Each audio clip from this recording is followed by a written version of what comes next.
Gracias a ustedes por esta oportunidad.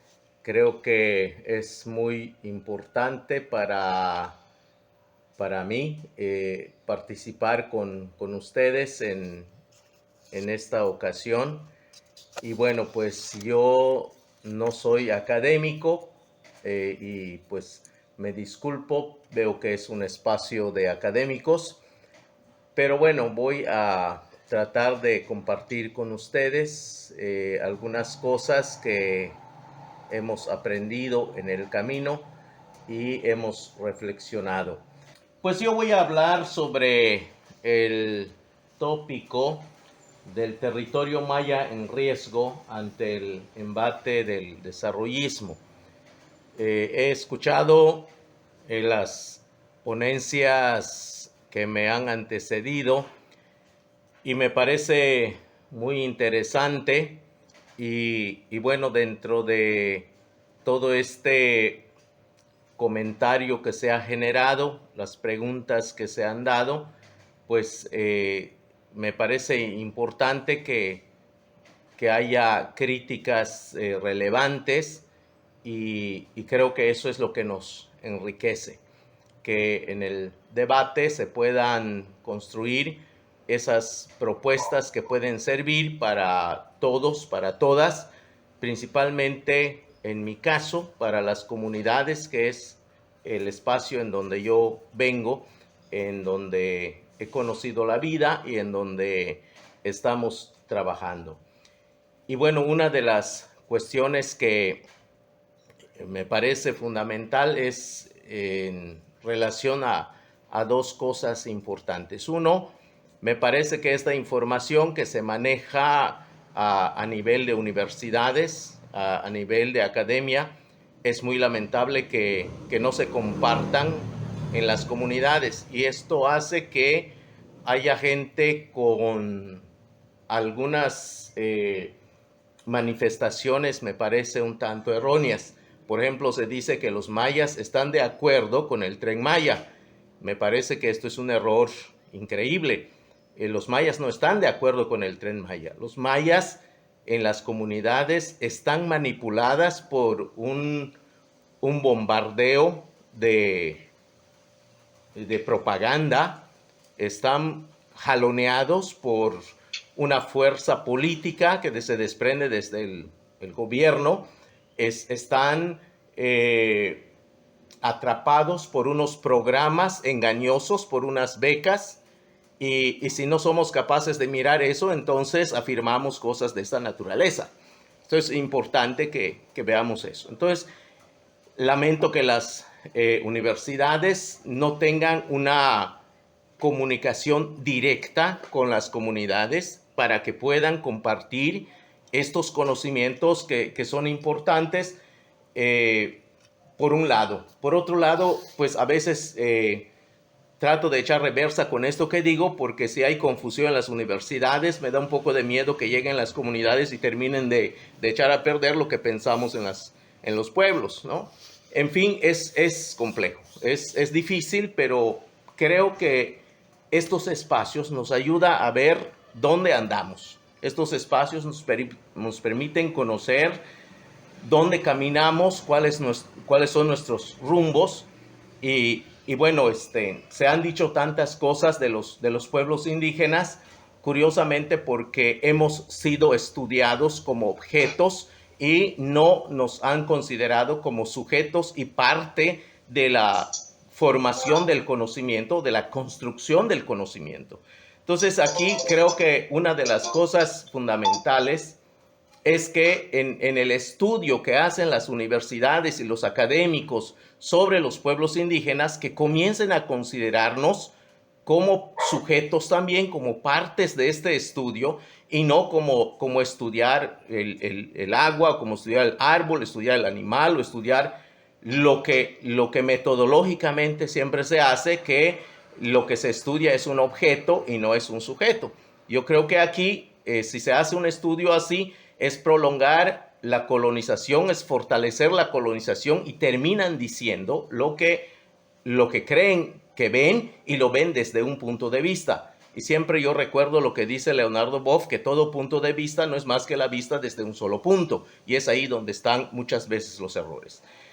La otra cuestión que quiero subrayar es que estos conocimientos que muchas veces son relevantes, hay conocimientos muy interesantes.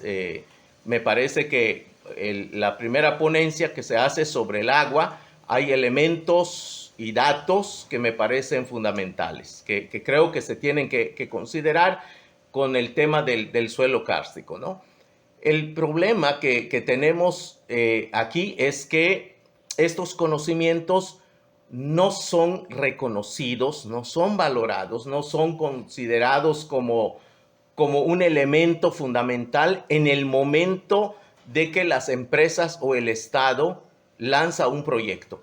Cuando lanzan un proyecto, lo que termina fundamentalmente decidiendo si ese proyecto va o no va son las ganancias económicas que le genera a las empresas y también al Estado para justificar políticamente la viabilidad de lo que hace. Entonces, ¿de qué sirve que tengamos conocimientos tan importantes y tan verdaderos o tan demostrables si políticamente no se toman en cuenta? Y no solamente el tema de los conocimientos, sino el tema de la ley también. Hace un momento yo escuchaba que se reclamaba sobre la legitimidad o no de ciertos elementos porque no están legalizados.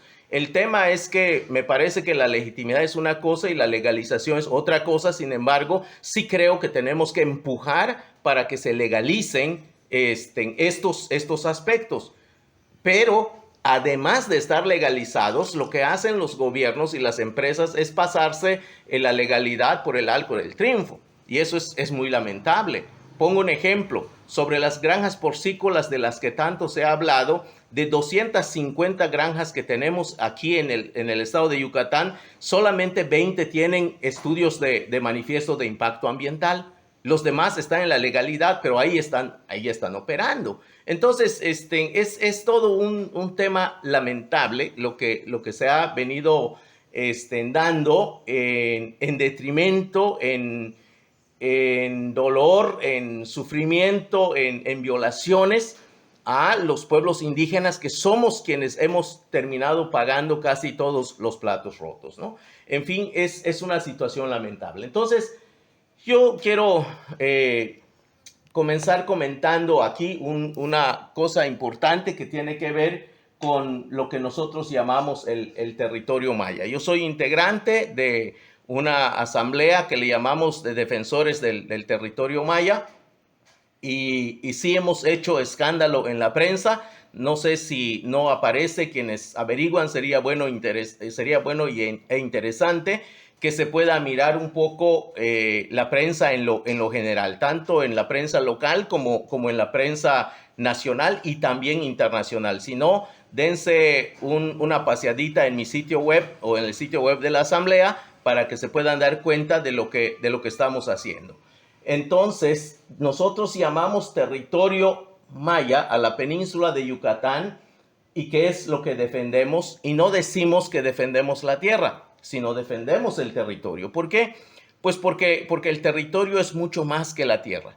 En el territorio, nosotros pensamos que en la península de Yucatán somos una cultura, somos una nación, somos un grupo cultural que compartimos todo lo que sociológicamente se define como una nación. Tenemos una lengua, tenemos nuestras celebraciones, tenemos nuestras fiestas, tenemos nuestro sistema de salud, tenemos nuestro sistema de educación, tenemos nuestro sistema de aprendizaje, de producción.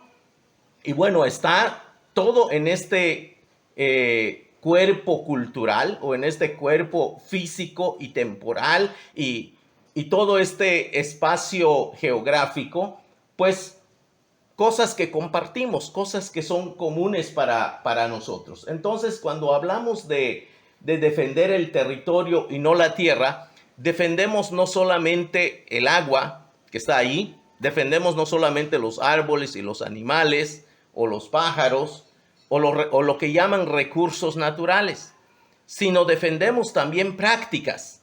defendemos creencias, defendemos pensamientos, defendemos filosofías, modos de organizarnos, modos políticos de encontrarnos, modos políticos de convivir y de entretejer todo lo que implica nuestra vida como pueblos. Entonces, cuando hablamos de defender nuestro territorio, va más allá de defender un pedazo de tierra. Nosotros como Asamblea de Defensores del Territorio Maya, lo que decimos es que el territorio donde vivimos es semejante a un océano, a un mar, porque en el mar, pues allí hay una gran cantidad de vidas. Ahí están los peces, ahí están los caracoles, ahí están los pulpos, ahí está una gran cantidad de vidas.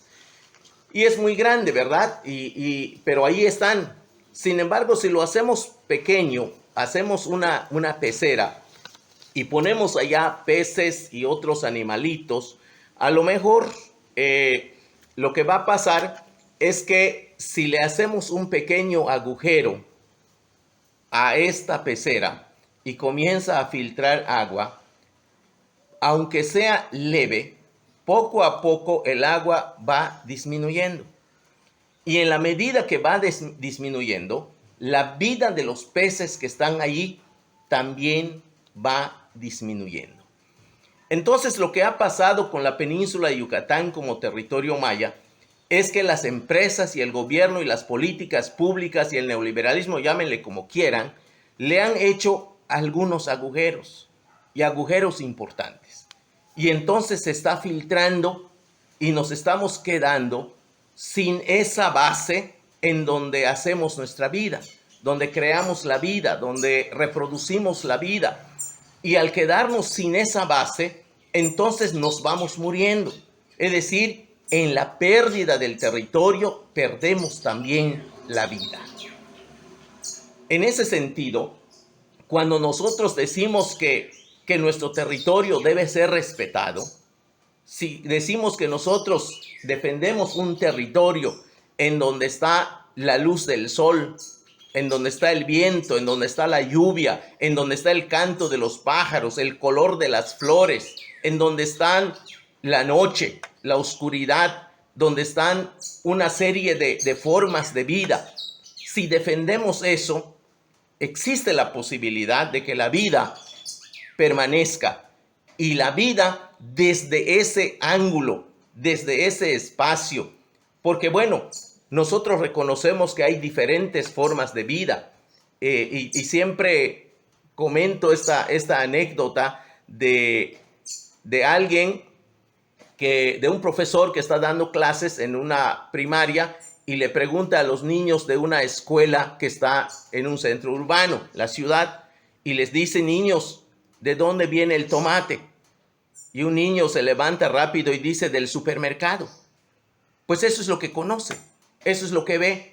Si le preguntamos a un niño aquí en el pueblo, aquí en donde todavía se hace milpa, en donde la gente toma su alimento directo de la tierra, le preguntamos de dónde viene el tomate, seguro no va a decir en el supermercado, sino dice: viene de la milpa. Esas visiones y esa manera de entender la realidad, de entender el mundo, es importante. Y entonces, al defender nuestro territorio, lo que defendemos es también una manera de pensar, es una manera de mirar, es una manera de sentir, es una manera de interpretar, es una manera de entender, es una manera de compartir.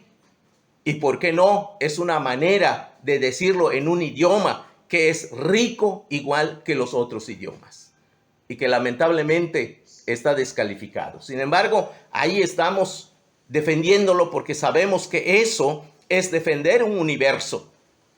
Muchas veces las universidades son universidades de nombre y eso es lo que hacen, son espacios más uniformados que otra cosa, ¿no? Entonces yo creo que sí es importante que podamos mirar el espacio de la península de Yucatán como un espacio en donde todavía hay elementos originarios y que son valiosos.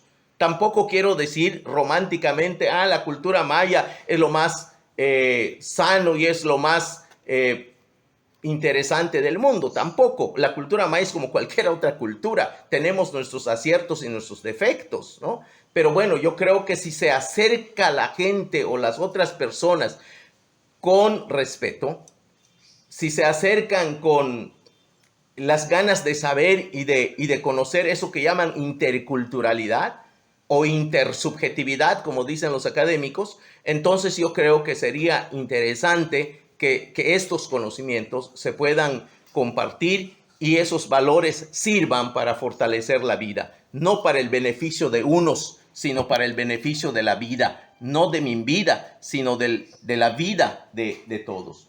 Entonces, si nos preguntamos por qué tenemos que defender el territorio maya, tal vez tendríamos que explicar cómo vivimos en este territorio, de qué manera vivimos y por qué decimos que es diferente.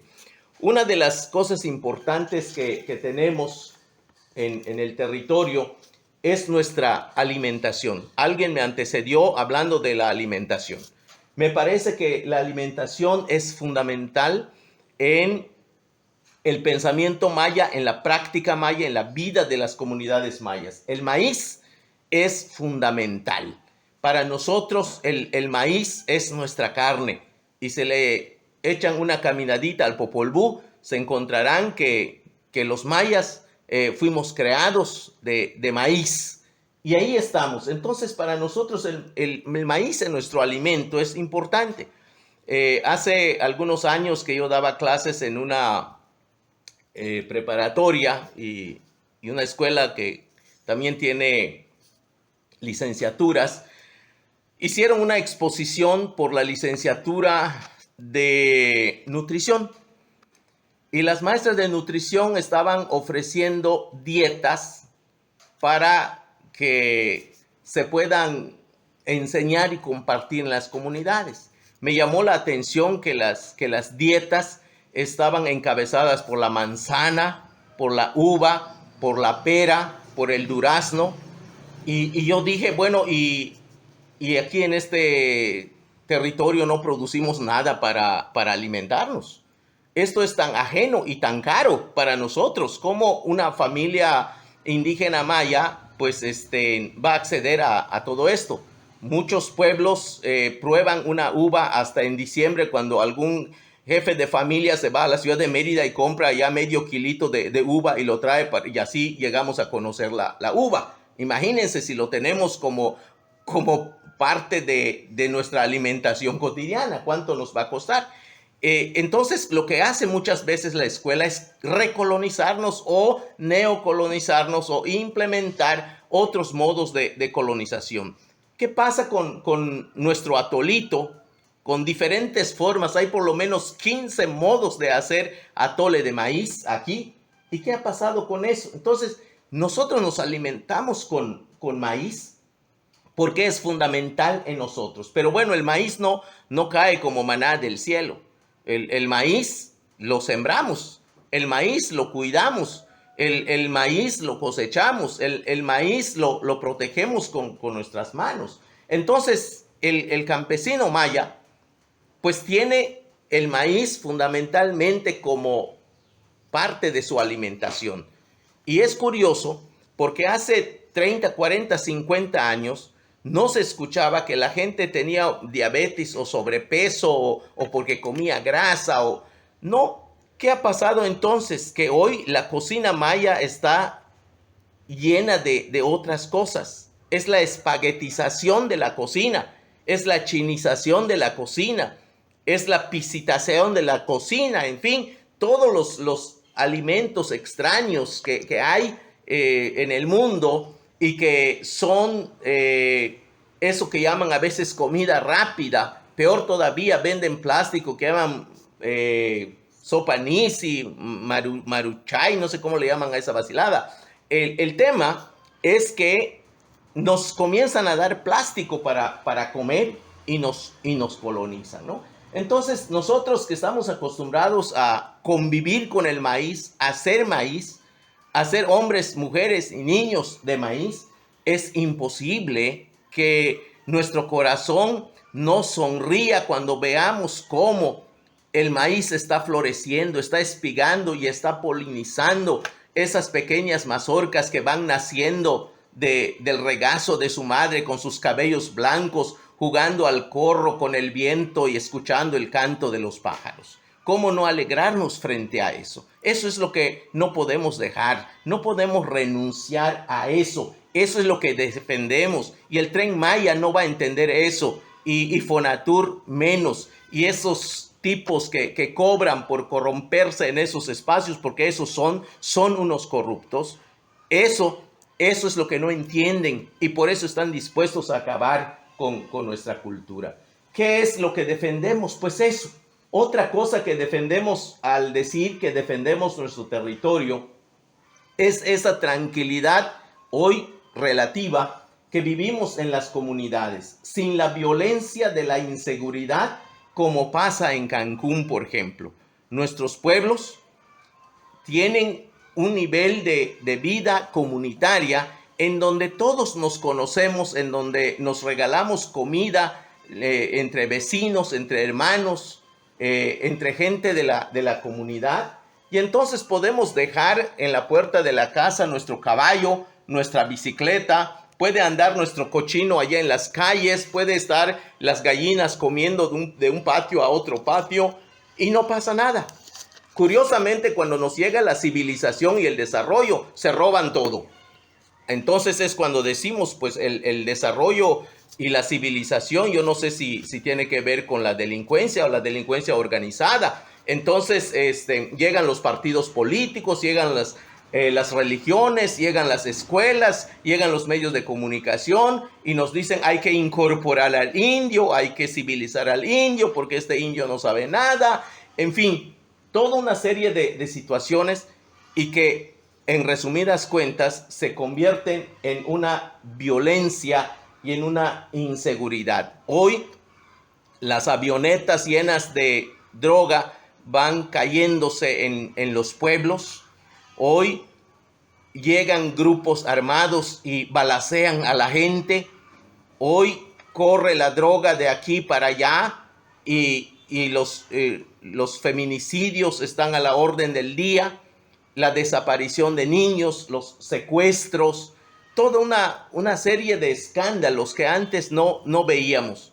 ¿Y dónde vienen eso? Pues bueno, vinieron en 3 carabelas al principio, hoy vienen en los vagones del tren. Ahí viene. Entonces, curiosamente, como decía la compañera hace un momento, que el objetivo del Tren Maya es conectar a los 5 estados. Ahora resulta que estamos desconectados, ¿no? Me hace recordar lo que dice Eduardo Galeano con este personaje español que se paró allá en Panamá y que fue el primero en descubrir que está en medio de 2 océanos. Eduardo Galeano se pregunta, creo que los que vivían allá estaban ciegos. Entonces, así pasa con esto. Resulta que lo único que está conectado es Cancún y los demás estamos desconectados, ¿no? Y entonces hay que conectarlos, es decir, hay que cancunizar en donde cada hora matan a balazos a una gente y punto, ¿no? Entonces, no queremos eso. Como pueblo maya, no queremos eso. Las familias de hoy en los pueblos, en las comunidades, están relativamente unidas comunitariamente. Hablamos nuestra lengua, hablamos la lengua maya. A lo mejor esto no es importante para otros, pero para nosotros sí. Es decir, el hecho de que no sea importante para ellos no les da derecho de venir a quitárnoslo. No, ¿por qué lo tienen que hacer? Acabamos de pasar el día de ayer, que es la celebración del Día Internacional de los Pueblos Indígenas. Lo curioso es que los pueblos indígenas ni enterados están de que tienen un día internacional y tampoco las autoridades han hecho algo. Cuando mucho organizaron allá una cosa folclórica de gente que se puso un hipil y se puso a bailar porque cree que eso es lo que implica el tema del Día Internacional de los Pueblos Indígenas. Quiero terminar comentando qué es lo que está en riesgo. Lo que está en riesgo para nosotros es esa manera de entender, de mirar, de oír, de sentir y de explicar nuestro entorno. Tal vez se preguntarán, ¿y a quién le importa? Bueno, a nosotros nos importa mucho. Nos importa porque tiene que ver con nuestra vida. Si a alguien no le importa, bueno, ni modos. Pero también a mí no me da el derecho de ir e imponerle mi modo a él o a ella. Y creo que en ese sentido se tiene que entender, en esa lógica se tiene que entender que también yo tengo derecho de vivir mi modo de ser. Yo tengo un modo de entender mi entorno. Y ese modo de entenderlo es que quiero que mi entorno sea sano, sea saludable, sea un entorno de paz, sea un entorno de fraternidad, sea un entorno de respeto, sea un entorno de valores. Eso es lo que yo quiero. Y bueno, es más, hasta mis adversarios los podemos respetar y los recibimos aquí siempre y cuando no apliquen esa espada colonizadora que desde hace más de 500 años vienen insertando en la vida del territorio maya. Entonces nosotros queremos mantener esto, queremos defender esto, este modo de sentir y de explicar nuestro entorno. En la explicación de nuestro entorno va justamente esa concepción de cómo cuidamos, de cómo protegemos nuestro modo de ser, nuestro modo de vivir y de convivir.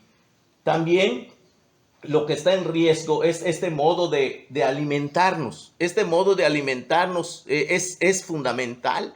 Hoy tenemos un montón de gente enferma con hipertensión, con diabetes, con un montón de cosas que apenas nos llega el COVID y nos lleva. Entonces, ¿por qué? Porque pues no se saben alimentar. Obviamente esto tiene que ver con las decisiones políticas que se toman. Tiene que ver también con la comida industrial que se impone en los diferentes espacios, ¿no? Y que se imponen en las comunidades. Yo creo que es importante que regresemos a mirar por lo menos la importancia que tiene el modo como nos alimentamos de este territorio en donde hemos aprendido y donde hemos crecido. Defendemos también una lengua maya que es el granero de una cultura milenaria. La lengua maya para nosotros es fundamental. En la lengua maya está una serie de conocimientos que no se puede decir, o por lo menos es difícil de decir y de comunicar en el español. Y eso lo tenemos que cuidar porque es ahí donde está esa visión, es ahí donde está esa filosofía, es ahí donde está ese modo de entender, ese modo de pensar y de seguir, ¿no? También lo que está en riesgo es la tranquilidad que nosotros vivimos aquí en la península de Yucatán. Es importante, es fundamental para nosotros no perder esta tranquilidad. Nos duele mucho que las políticas de los megaproyectos estén cancunizando toda la península de Yucatán. Creo que es importante que veamos eso. Otra cosa que está en riesgo son los derechos. El artículo 2 de la Constitución consagra el derecho de los pueblos indígenas, aunque los gobiernos lo traicionaron y le quitaron su corazón en el momento de convertirlo en ley. Si ustedes se acuerdan, en el 2001, cuando se convierte en ley los acuerdos de San Andrés que se firman entre el EZLN y el gobierno, en esa ley lo que se plantea es que los pueblos indígenas fuéramos sujetos de derecho. Lamentablemente, el gobierno, como siempre, traidor, mentiroso, lo que hizo es quitar esa palabra que dice que somos sujetos de derecho y lo convirtió en sujetos de interés público. Es decir, nos convirtió en una cantina, nos convirtió en un prostíbulo, nos convirtió en un espacio desechable, lamentablemente. Sin embargo, hay cosas ahí que todavía nos pueden servir y que bueno, nuestra lucha está en que esa ley se pueda hacer bien, se pueda reformar y se pueda respetar. Pero está también el convenio 169 de la OIT. Es importante que ese convenio también se respete. Esto, pues las empresas, el gobierno, pues simplemente no los han respetado. Aquí lo que ha prevalecido para ellos son los intereses económicos de grupo, de las empresas que han hecho tanto dinero y que mienten cuando dicen que van a generar un montón de empleos. A 2 años que empezó el Tren Maya, lo único que ha pasado es que las comunidades que eran pobres siguen siendo más pobres. Se ha incrementado la pobreza. Finalmente, el futuro de la diversidad también es un elemento que está en riesgo y que nosotros cuidamos. Protegemos esta diversidad, la de los colores, la de la piel, la de la lengua, la de la posibilidad de que como seres humanos podamos construir juntos la vida y que no por la lengua, no por el color de la piel, no por las costumbres, podamos insultar, podemos descalificar o podamos repeler a los otros, sino vayamos haciendo una comunidad en donde, como decía el zapatismo, se pueda crear un mundo dentro de otros mundos y podamos, como un solo universo, generar mejores condiciones de vida para todos, que finalmente los que van a salir beneficiados somos todos, los pájaros, los animales, el agua, el viento, el sol y todo lo que se llama vida. Yo creo que sería interesante reflexionar sobre eso y pues bueno, aquí lo quiero dejar y les agradezco mucho este espacio. Es muy importante una primera cuestión, el de conocer las dos versiones que existen en torno al proyecto. Es bueno saber lo que dice Fonatur, es decir, lo que ellos plantean oficialmente, y es bueno saber lo que decimos las comunidades y lo que han dicho algunos sectores académicos también. Existen estudios muy interesantes que se han hecho desde algunas universidades. Bueno, la UNAM está el mismo CONACYT, tienen allá estudios importantes y que creo que sería muy interesante conocerlo. Y también sería muy interesante conocer, pero visitando a las comunidades y las poblaciones para mirar cómo se da esa realidad, porque muchas veces lo que llega con nosotros es que sí, los pueblos tienen muchas ganas de tener un tren y que quieren su tren y que van a ir a visitar Cancún en el tren. El tema es que hay una propaganda, hay una manipulación increíble, triste, digo yo, porque pues así a nivel de edad media es como nos han tratado. Un ejemplo solamente en el tema de la consulta que hizo el presidente. Esa consulta trae una boleta y detrás de la boleta hay como 50 beneficios que podría recibir el pueblo si le dice sí al tren. Eso no es información, eso es propaganda, ¿no? Claro, es una ilusión. Entonces, a mí me parece que una autoridad que hace eso es lamentable, de verdad. Creo que tendrían que reflexionar la gente sobre el tipo de autoridades que tenemos. Entonces, es importante conocer y saber qué pasa. Y una vez que tenemos esa información, yo creo que tenemos que decirle a nuestras autoridades que están equivocadas, que están en un error. Y hay varias maneras de decirlo. Si somos líderes de opinión, podemos escribir en los medios algunos artículos. Si somos activistas en el Facebook, igual hay que hacerlo. Si estamos en la universidad, hay que invitar a los jóvenes para reflexionarlo con ellos y hacer un pronunciamiento con ellos. Y lo digo con las consecuencias que esto significa para los maestros, porque muchas veces los maestros pues quieren cuidar su trabajo y lo entiendo. A mí me expulsaron de la escuela donde estaba yo dando clases 22 años porque saqué a los alumnos en un momento de clases para hacer una marcha por los 43 estudiantes de Ayotzinapa y me corrieron. Y está bien, porque bueno, tienen derecho a hacerlo, es una escuela privada. El tema es que tenemos que saber qué está pasando y creo que involucrarnos porque finalmente no le vamos a hacer un favor a los demás solamente, nos vamos a hacer un favor a todos, ¿no? Y es triste el individualismo que hoy nos invade, es triste el egoísmo que hoy nos invade. Hoy la mayoría de la gente pone así en práctica eso que dicen: comieron mis dientes, comieron mis parientes. No le importa lo demás, lo que le importa es él y punto. Es muy triste que estemos en ese mundo. Entonces yo creo que eso es algo que podemos ir haciendo y que ayudaría muchísimo.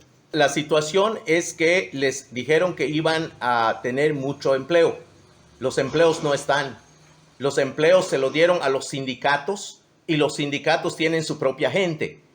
Entonces ellos siguen esperando los empleos, pero además no les dijeron si ellos pueden hacer esos trabajos o no. Y si yo soy campesino, por ejemplo, y no sé nada sobre trabajo industrial como es tender rieles o soldar rieles o cosas así, ¿yo qué voy a hacer?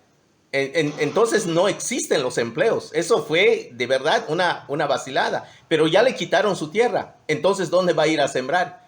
Y si no tiene el empleo, entonces, ¿qué va a hacer? Ve obligado a migrar.